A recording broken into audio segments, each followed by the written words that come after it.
नमस्ते सबैजनामा। आज तपाईहरुको लागि म अर्को एउटा rule product rule of derivative लिएर आएको छु। यो तपाईहरुलाई थाहा होला प्रोडक्ट रुल अफ डेरिभेटिभ गर्दाखेरि के हुन्छ भने जस्तै डेरिभेटिभ u डट v गर्नु भयो भने एउटा फंक्सन u हो, अर्को फंक्सन के भयो v भयो।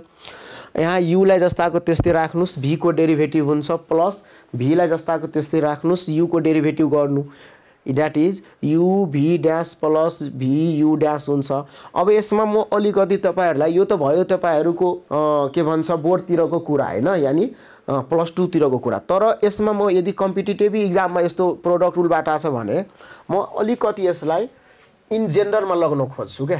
ल हेर्नुस् त, यहाँबाट हामी के पाउनु भयो, du डट v भनेको के छ हाम्रो u v dash plus v u dash है, यति छ। अब यो दुईटैबाट के कमन आउँछ, uv कमन लिनुस् त, uv कमन लिनुस्। uv कमन लिँदाखेरि के हुन्छ, uv लाई डिवाइड गरिदिनुस्। कमन लिनु भनेको त डिवाइड गर्नु भनेको v ड्याश बाइ के हुन्छ, यहाँ u क्यान्सल भएर v plus u dash by के हुन्छ u, यति हुने भयो। किन भन्नाले के भयो, यदि u डट v छ, दुईटा फंक्सन छ भने त्यो दुईटै फंक्सन जस्ताको त्यस्तै आउँछ पहिलो कुरा, र फेरि त्यसपछि इन्टुमा के हुन्छ, एउटा फंक्सनको डेरिभेटिभ अथवा कुनैलाई u अथवा v लाई डेरिभेटिभ डिवाइड बाइ त्यही फंक्सन र अर्को फंक्सनको डेरिभेटिभ बाइ u हुन्छ।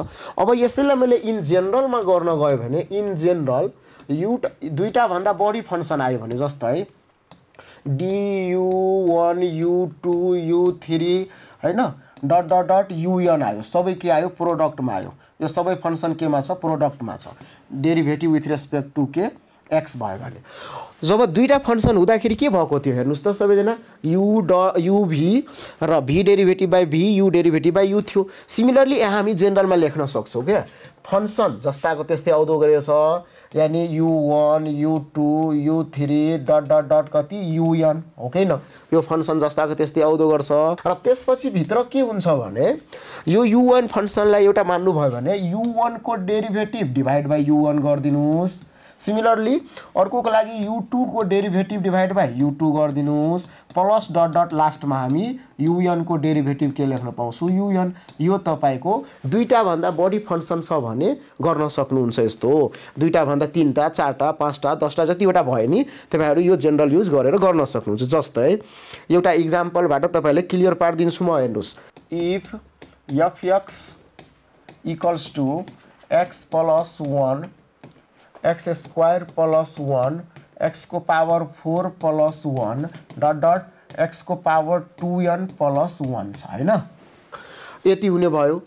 अब यो आउँदाखेरि के गर्न सक्नुहुन्छ तपाईहरु यसमा, ल हेर्नुस्, र देन तपाईले के सोध्यो भने देन f ड्याश यानी फर्स्ट डेरिभेटिभ 0 राख्दाखेरि के आउँछ भनेर तपाईलाई प्रब्लम सोध्यो। ल यस्तो आयो, त्यसमा हामी के गर्न सक्छौं, त्यही जेनरल बाटो by using general formula use गर्नु प्रोडक्टको भने वी हैव हामी के गर्न सक्छौं यसमा f ड्याश x भनेको यो फंक्सनलाई जस्ताको त्यस्तै राख्दिनुस्।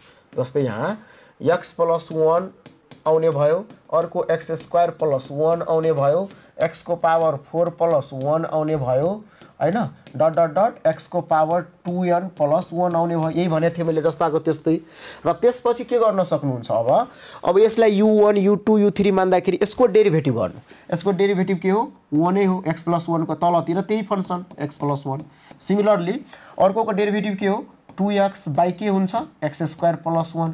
सिमिलरली अर्कोको x4 को 4x क्यूब डिवाइड बाइ कति x4 plus 1 plus dot dot यस्तो गर्दाखेरि लास्टको के हुने भयो 2n x को power 2n minus 1 by x को पावर 2n प्लस 1 हुने भयो। यो डेरिभेटिभ आउने भयो हाम्रो।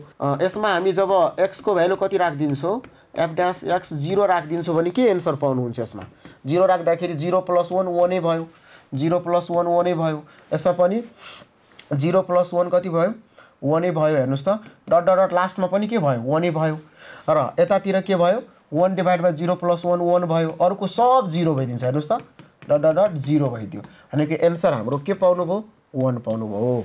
यसरी हामी कुनै पनि यदि प्रोडक्ट रुलमा छ र मोर देन 2 छ, 3 वटा 4 वटा 5 वटा छ भने यसरी गर्न सक्नुहुन्छ।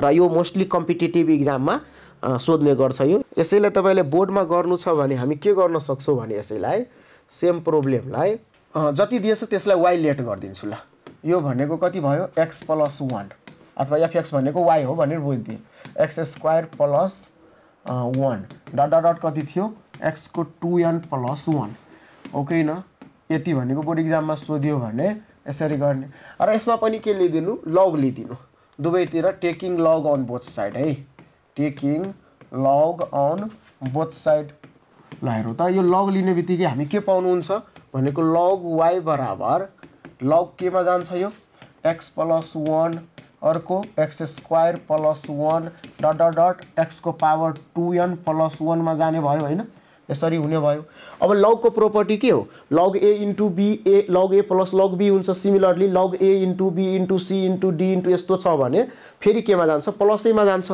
भन्न खोजेको यो कति हो log y बराबर log कति x + 1 हो र अर्को के log कति x² + 1 हो सिमिलरली डट डट डट गरेर लास्टमा के हुन्छ प्लस log कति भयो x को पावर 2n प्लस के हुने भयो 1 हुने भयो log को हैन log x को पावर 2n + 1 अब यदि derivative differentiating with respect to x गर्नु भयो भने log y को त 1/y हो र यहाँ के लाग्छ x को रेस्पेक्टमा भएकोले dy/dx र यतातिर log को के हो log को 1/x + 1 र यसको डेरिभेटिभ त 1 नै हो सिमिलरली यसको गर्दाखेरि 1/x² + 1 र x² को कति आउने भयो 2x डट डट डट कति यसको पनि यसको डेरिभेटिभ गर्दा 2n x को पावर 2n - 1 र log भएकोले x को पावर 2n + 1 अब यसैमा यो भनेको क्रस मल्टिप्लाई गर्नुभयो भने y लाई उता पठाइदिनु भयो क्रस मल्टिप्लाई भयो भने y गएपछि y को भ्यालु के थियो यही